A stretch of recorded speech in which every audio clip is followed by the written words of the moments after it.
तो डील से ईयू के साथ साझा समृद्धि का एक ब्लूप्रिंट तैयार कर लिया गया। ये वो खाका है जिस पर लंबे वक्त से काम किया जा रहा था और वो सेरेमोनियल प्रोसीजर भी आपने देखा जहां पर ये तमाम अग्रीमेंट्स साइन किए जा रहे थे और एक्सचेंज किए जा रहे थे। इनको लेकर भी प्रधानमंत्री नरेंद्र मोदी ने कहा कि एक ऐसे वक्त पर आया है जब दोनों ही देशों को इसकी जरूरत है। यूरोपीय यूनियन के 27 देशों और साथ ही भारत को इसकी जरूरत है, क्योंकि जो यूरोपीय यूनियन है वो भी चाहता है कि चीन से जो आयात है उस पर वो निर्भर ना रहे। जियोपॉलिटिकल हालात को देखते हुए अब वो उस पर निर्भरता कम चाहते हैं और ऐसे में अगर भारत से उनका व्यापार बढ़ता है तो ये फायदेमंद है।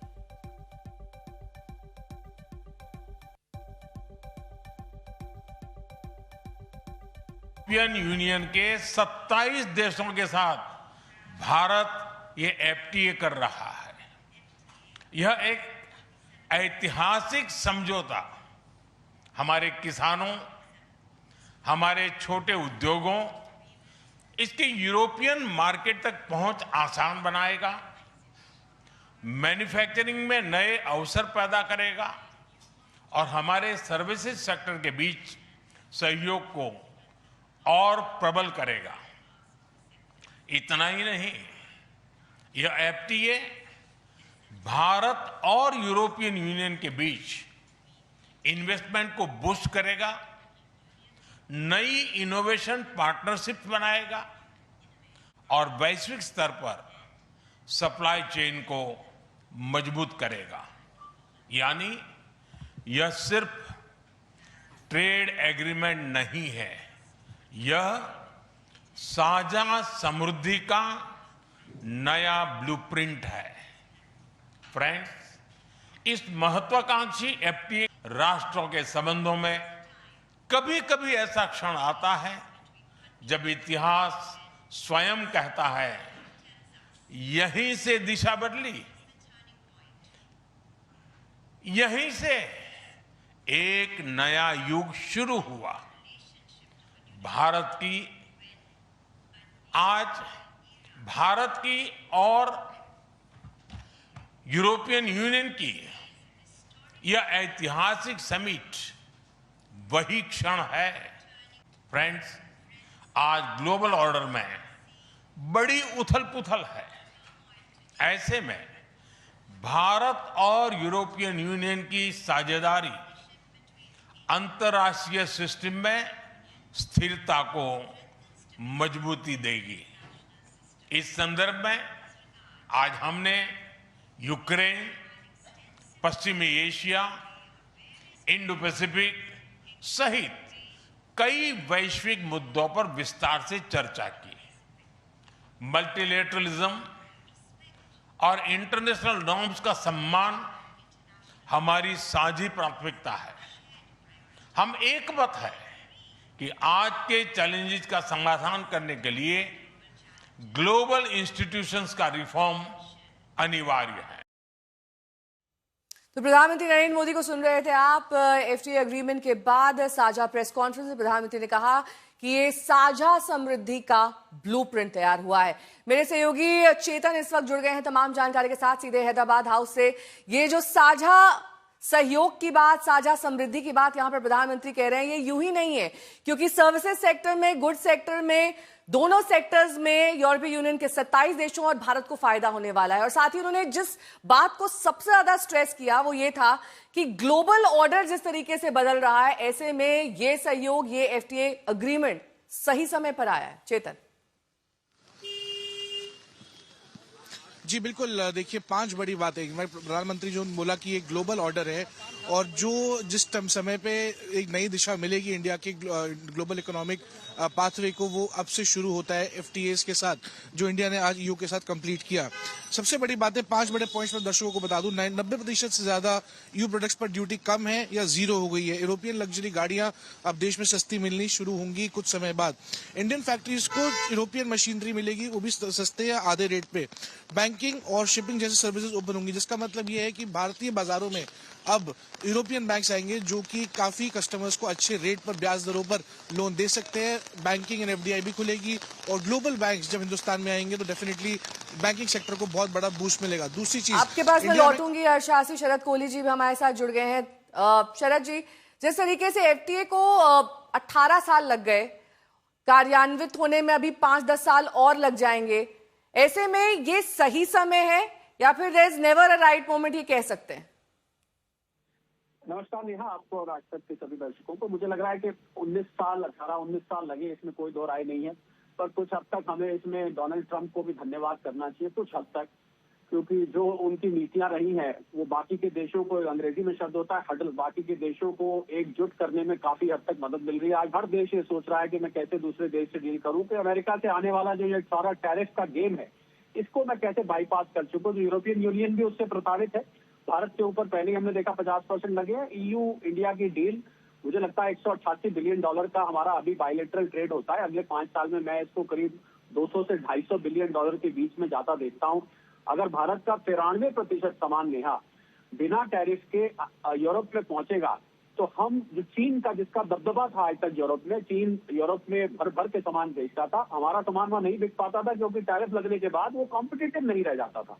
और जब भारत से ये सामान वहां पर जाएगा और बिना टैरिफ के जाएगा, तो हम चीन के उस सामान को टक्कर दे पाएंगे।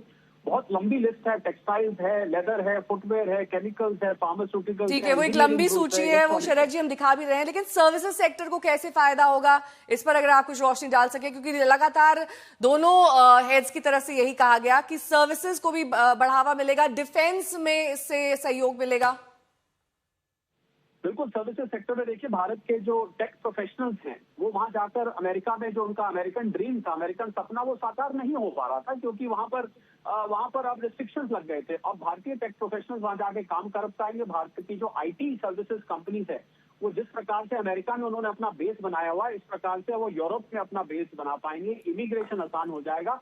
यही नहीं नेहा, एक और में फायदा होने वाला है। भारतीय स्टूडेंट जिसपे अमेरिकन यूनिवर्सिटीज और कॉलेजेस एडमिशन देने में वहां पर परेशान कर रहे थे, अब मुझे लगता है यूरोप में बहुत सारी ऐसी यूनिवर्सिटीज और कॉलेजेस हैं जहां भारतीय स्टूडेंट जाके पढ़ भी पाएंगे।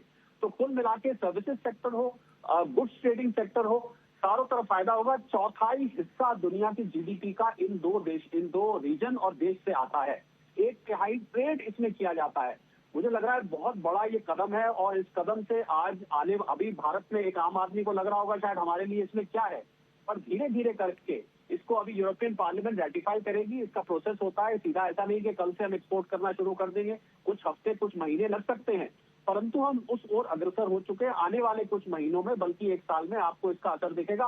भारतीय एक्सपोर्टर्स जो कि अमेरिका के टैरिफ की वजह से प्रभावित हुए थे, उनमें आपको एक नया जोश दिखाई देगा, क्योंकि वो जो सामान वहां नहीं बेच पा रहे थे, वो सामान में यूरोप एक बहुत बड़ी मार्केट है, और करीब 45 करोड़ की वहां हम लगाए तो आबादी, अगर मैं यूके को छोड़ भी दूं तो 45 करोड़ के लगभग की आबादी है। वहां पर आपको ये मार्केट बनती दिखेगी। और यूरोप को दूसरी तरफ नेहा, इतनी बड़ी मिडिल क्लास मुझे लगता है दुनिया में उसको कहीं नहीं मिलने वाली। नियो मिडिल क्लास हम मिला ले नेहा तो करीब 70 करोड़ के आसपास हमारी मिडिल क्लास है, क्योंकि इसमें 25 करोड़ लोग वो भी हैं जो नियो मिडिल क्लास में मल्टी डायमेंशनल पॉवर्टी इंडेक्स से ऊपर आए हैं। 45 करोड़ पहले थे। तो यूरोप को इतनी बड़ी मार्केट मिल रही। आपने एक चीज नहीं देखी, जब ये मीटिंग, जो तस्वीरें आपके स्क्रीन पे दिख रही है, इसमें जितना भारतीय कंटिंजेंट एक्साइटेड है, उससे ज्यादा यूरोपियन कंटिंजेंट एक्साइटेड है, क्योंकि उन लोगों की अर्थव्यवस्था इस समय बहुत उनके चेहरे के भाव ही अलग हैं शरद जी, और ये इस साझा प्रेस कॉन्फ्रेंस के दौरान भी दिखाई दिया। बहुत बहुत शुक्रिया हमारे साथ जुड़ने के लिए। प्रणय मेरे सहयोगी जुड़ गए हैं, प्रणय उपाध्याय हैदराबाद हाउस से मेरे साथ जुड़ गए हैं। प्रणय, एक संयोग यहाँ पर प्रधानमंत्री ने बताया कि 27 देश हैं, 27 तारीख को ही एफटीए साइन हुआ है, तमाम अन्य उपलब्धियां उन्होंने गिनाई, लेकिन जिस तरीके से उन्होंने कहा कि साझा समृद्धि का ब्लूप्रिंट है, लेकिन कहीं ना कहीं ऐसा लगता है कि यूरोपीय यूनियन के देशों को भारत से ज्यादा फायदा होने वाला है। हालांकि पहले विपरीत स्थिति थी, लेकिन अब tables have turned. Absolutely tables have turned Neha. और अगर आप देखें कि उर्सुला फॉन डर लायन ने अपने संबोधन का अंत करते करते हाल ही में हुई मकर संक्रांति का जिक्र किया, उन्होंने सूर्य के उत्तरायण का जिक्र किया, उन्होंने रोशनी के पक्ष का जिक्र किया, और निश्चित रूप से यूरोप भारत के अंदर रोशनी ढूंढ रहा है। जो यूरोप की अर्थव्यवस्था के अंदर इस समय टर्बुलेंस देखने को मिल रहा है, आर्थिक मंदी देखने को मिल रही है, रोजगार का संकट है, बाजार नया तलाशा जा रहा है, उसमें भारत उसके लिए एक मजबूत साझेदार के तौर पर उभर के आता है। न केवल उत्पाद के टर्म्स में कि यूरोप अपने उत्पादों के लिए नया बाजार ढूंढ रहा है, बल्कि जो यूरोप का सबसे बड़ा संकट है, बूढ़ी होती आबादी, बंद होती फैक्ट्रियां, रोजगार के घटते हुए अवसर। ऐसे में भारतीय अगर पेशेवर यूरोप के बाजारों में पहुंच पाते हैं, वहां काम कर पाते हैं, तो ये एक विन विन कोलैबोरेशन है। भारत को रोजगार के नए साधनों और अवसरों की जरूरत है अपनी युवा आबादी के लिए, और इसीलिए आप देखें प्रधानमंत्री नरेंद्र मोदी हो या उर्सुला वॉन डर लेयन हो या एंटोनी कोस्टा हो, ये सभी युवाओं को संबोधित करते हुए नजर आ रहे हैं। जेनजी के लिए ये बताने की कोशिश कर रहे हैं कि कैसे उनके लिए रोजगार के अवसर इस साझेदारी से निकलने जा रहे हैं। इसके साथ साथ किस तरीके से नया निवेश आएगा, किस तरीके से भारत के अंदर यूरोप एक नया जो है लीगल गेटवे हब स्थापित करने की कोशिश कर रहा है, यानी भारत से जो यूरोप जाना चाहते हैं काम के सिलसिले में, वो लीगल तरीके से कैसे जा सके, इसका दरवाजा खुलने जा रहा है। और बाकायदा यूरोप चाहता है कि भारतीय पेशेवर यूरोप पहुंचे। तो ये माइग्रेशन मोबिलिटी एग्रीमेंट के लिहाज से बहुत महत्वपूर्ण चीज होगी, जो भारतीय युवा रोजगार के नए अवसर ढूंढ रहे हैं। इसके अलावा यूरोप भारत के अंदर इनोवेशन हब स्थापित करेगा। साथ ही जो राइज यूरोप का कोलैबोरेशन है, जिसमें 5 अरब यूरो का फंड बनाया गया है, जो कि रिसर्च को प्रमोट करेगा, उसमें भी भारत को जोड़ने की बात है, क्योंकि भारत के पास में टैलेंट पूल है। उस टैलेंट पूल को रीपर्पज और रीओरिएंट करने की कोशिश यूरोप की होगी। खासतौर पर यहाँ से रोजगार के अवसर किस तरीके से जुटाए जा सकते हैं, यहाँ से पेशेवरों को कैसे पहुंचाया जा सकता है। उत्पादों का लंबा जिक्र अभी आपने भी किया।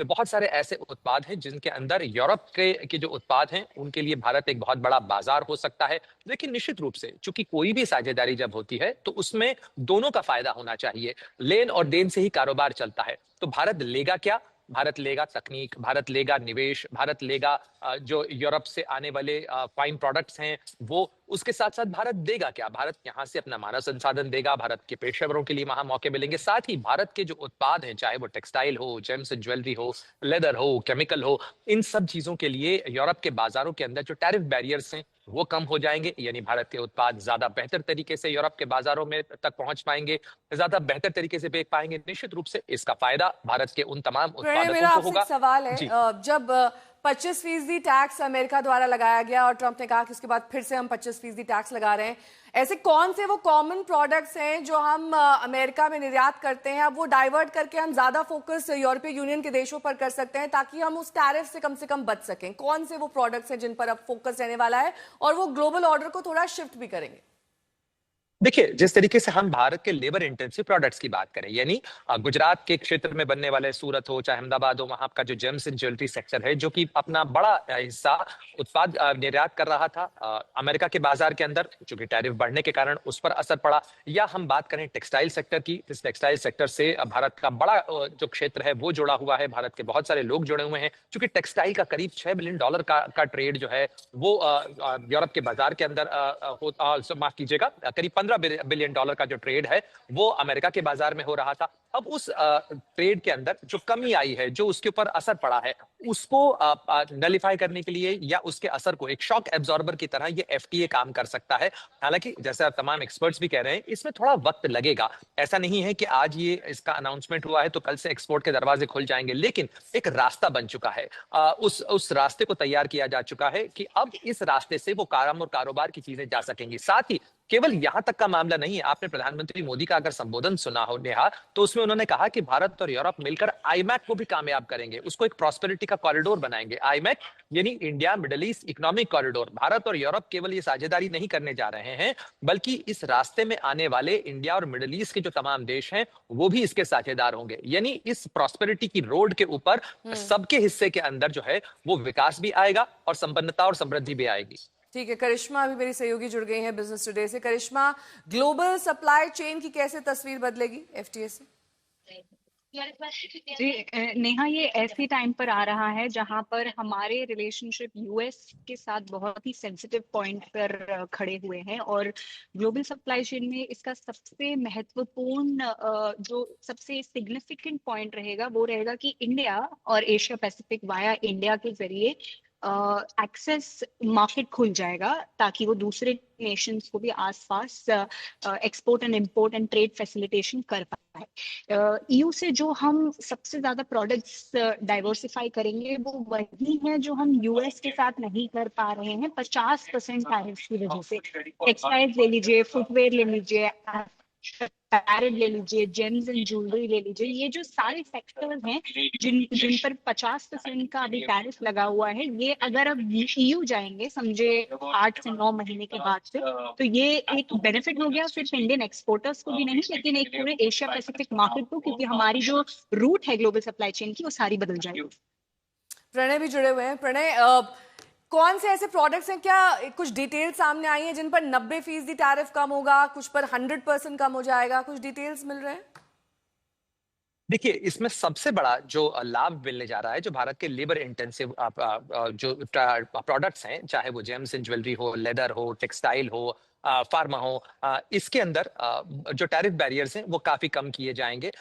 खास तौर पर वो जो प्रोडक्ट्स हैं जिनके ऊपर करीब 10, जैसे टेक्सटाइल के ऊपर अगर आप बात करें तो 10% का जो टैरिफ था वो और रिड्यूस किया जाना है, क्योंकि लेबर इंटेंसिव ये क्षेत्र है, इसमें रोजगार के अवसर जो हैं वो बढ़ेंगे। साथ ही भारतीय जो उत्पाद हैं, जो कि यूरोप एक बड़ा बाजार है, उसको लाभ मिलेगा, भारतीय उत्पादों को वहां पर बेहतर लाभ मिलेगा। इसके अलावा बहुत सारे ऐसे प्रोडक्ट्स हैं जो जिनमें भारत को आयात का लाभ मिलेगा, यानी जैसे एयरक्राफ्ट्स के पार्ट हैं, इसके अलावा जो हैवी मशीनरी है, इसके अलावा भारत में जो तेजी से बढ़ता हुआ उभरता हुआ मध्यम वर्ग है, जो कि एस्पिरेशनल प्रोडक्ट्स खरीद रहा है, जो बड़ी और लग्जरी गाड़ियां खरीदना चाहता है, चाहे BMW हो, चाहे वॉक्सवैगन हो, चाहे ऑडी हो, चाहे BMW हो, मर्सिडीज हो, ये तमाम वो गाड़ियां जो हैं जो कि यूरोप के बाजार से या इनके जो पार्ट्स बाजार से यूरोप से अभी आयात होते समय महंगे दरों के ऊपर आते थे, उनके दामों के अंदर असर पड़ेगा और ये दाम सस्ते होंगे। लेकिन इसके साथ साथ यहाँ पर देखिए कि काफी सावधानी से ये ध्यान रखा गया है कि जो संवेदनशील क्षेत्र हैं, जैसे कि भारत का एग्रीकल्चर है, यानी कृषि क्षेत्र है, डेयरी क्षेत्र है, फिशरी क्षेत्र है,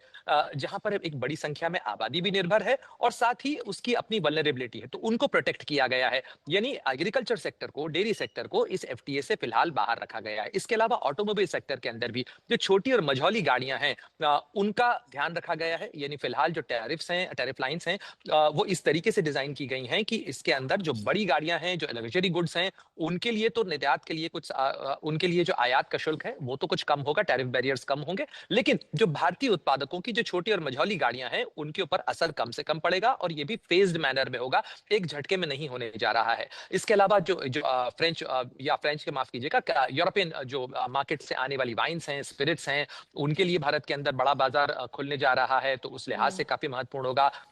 अगर महिलाएं बड़ी तेजी से उभरती हुई भारत की खरीदार हैं, सशक्त महिलाएं हैं, तो बहुत सारे जो ऐसे लग्जरी प्रोडक्ट्स हैं, चाहे वो जेम्स एंड ज्वेलरीज में हो, चाहे जो है लग्जरी गुड्स में हो, बैग्स में हो, ठीक है, वो सारे डिटेलिंग आपने बताई, कई सारे प्रोडक्ट्स का नाम लिया, लेकिन सर्विसेज सेक्टर को भी फायदा होने वाला है, खासतौर पर जो लेबर इंटेंसिव इंडस्ट्रीज हैं उनको इसका काफी फायदा मिलेगा। करिश्मा भी हमारे साथ जुड़ी हुई है। करिश्मा, क्या EU में वीजा नॉर्म्स भी ईज आउट किए जाएंगे, क्योंकि अब मूवमेंट बढ़ सकता है, एम्प्लॉयमेंट वहां पर भारतीयों को मिल सकता है? जी, जो वीजा नॉर्म्स है वो एक ट्रेड डील का पार्ट नहीं हो सकते हैं, लेकिन एक्सेसिबिलिटी और जो फ्लेक्सिबिलिटी होती है वो एक ट्रेड डील के डिस्कशन के टाइम पर इन दो चीजों पर बहुत अहमियत दी जाती है और इसके थ्रू जैसे एम्प्लॉयमेंट अपॉर्चुनिटीज बढ़ाए जा सकते हैं, सर्विस एक्सचेंज बढ़ाए जा सकते हैं, एंड इवेंचुअली ये सब हेल्प करता है कोई पैरामीटर्स को रिड्यूस करने में। डायरेक्ट वीजा इम्पैक्ट नहीं होता। आप देखेंगे जब हमने UK के साथ भी ट्रेड डील साइन की थी, अनाउंस की थी, जो अभी ग्रेटिफाई होनी बाकी है, उनके साथ भी सबसे महत्वपूर्ण जो पॉइंट, जो एजेंडा था वो था कि वीजा नॉर्म्स पर अगर कोई फ्लेक्सिबिलिटी मिल सकती है तो जो out of the trade deal discussion की जाती है। लेकिन अगर जो कोई दो नेशन इतने सालों बाद, 20 साल लग गए हैं EU और इंडिया को ये ट्रेड डील पर आने के लिए, बीच में ट्रेड डील होती होती रह गई थी, तो अगर जो कोई दो नेशन क्या वजह रही करिश्मा, क्योंकि हर कोई यही जानना चाहता है 18 साल क्यों लग गए इसे अमली जामा पहनाने में, क्यों इतना लंबा वक्त लगा? देखिए, आप जो क्वेश्चन पूछ रहे हैं ये बहुत एक जियोपॉलिटिकली इंड्यूस्ड क्वेश्चन है। सरकार बदलती है, देश की अपनी इकोनॉमी बदलती है, सबके प्रेफरेंसेस बदलते हैं। बहुत टाइम लगा। 2007 के टाइम पर इनफैक्ट दोनों नेशंस साथ में आने ही वाले थे, लेकिन उसके बाद ये ट्रेड डील पास नहीं हुई और फिर देखिए ये कॉन्वर्जेशन करीब 2-3 साल पहले फिर से शुरू हो गए। इनफैक्ट इसी साल में, एक ही साल में, ये 2025-2026 अगर फाइनेंशियल ईयर ले लें तो इन्हीं साल में ये 8th FTA है जो इंडिया ने साइन किया है। तो कभी कभी ये नीड बेस्ड होता है, ग्लोबल सप्लाई चेन बेस्ड होता है। US के टैरिफ ने बहुत कुछ इम्पैक्ट किया है, कंट्री का बिहेवियर इम्पैक्ट किए हैं, जहाँ पे अब कंट्रीज की नीड बहुत ज्यादा डेस्परेट फीलिंग से आई है कि अब हमें बाकी कंट्रीज के साथ रिलेशनशिप बनाना है। क्या इसे अब हम सबसे बड़ा व्यापारिक साझा ब्लॉक कह सकते हैं इस एग्रीमेंट? एब्सोल्युटली। इसी वजह से तो इसे प्राइम मिनिस्टर मोदी और कॉमर्स मिनिस्टर और आप अगर ईयू ट्रेड कमिश्नर को भी सुनेंगे तो वो भी कह रहे हैं मदर ऑफ ऑल डील्स, क्योंकि ये डायरेक्ट डील 27 कंट्रीज के साथ स्ट्राइक हुई है और ये बहुत महत्वपूर्ण होने वाली है, क्योंकि आपका डाइवर्सिफिकेशन कोई एक कंट्री की तरफ नहीं रहने वाला है, आपका डाइवर्सिफिकेशन एक पूरे ब्लॉक की तरफ रहने वाला है और इससे बहुत ही फायदे दोनों देशों को हो सकते हैं। और मदर ऑफ ऑल डील्स क्योंकि ये हमें डील ऐसी मिली है जहाँ पे हमें कोई अपने सेंसिटिव सेक्टर्स पे बज नहीं करना पड़ी है। देखिए 9 महीने से हमारी बातचीत यूएस से चल रही है कि हम एग्रीकल्चर और डेयरी को गिव अप नहीं करेंगे और उसी की वजह से हम 10% से 25 पे पहुंच गए, 25 से 50 पे भी पहुंच गए, साथ में रशिया की वजह से भी। लेकिन ईयू के साथ हमारा एकदम एक sweet soft as butter deal हो गया है जहाँ पे सेंसिटिव सेक्टर ठीक है करिश्मा, बहुत बहुत शुक्रिया इस तमाम जानकारी के लिए।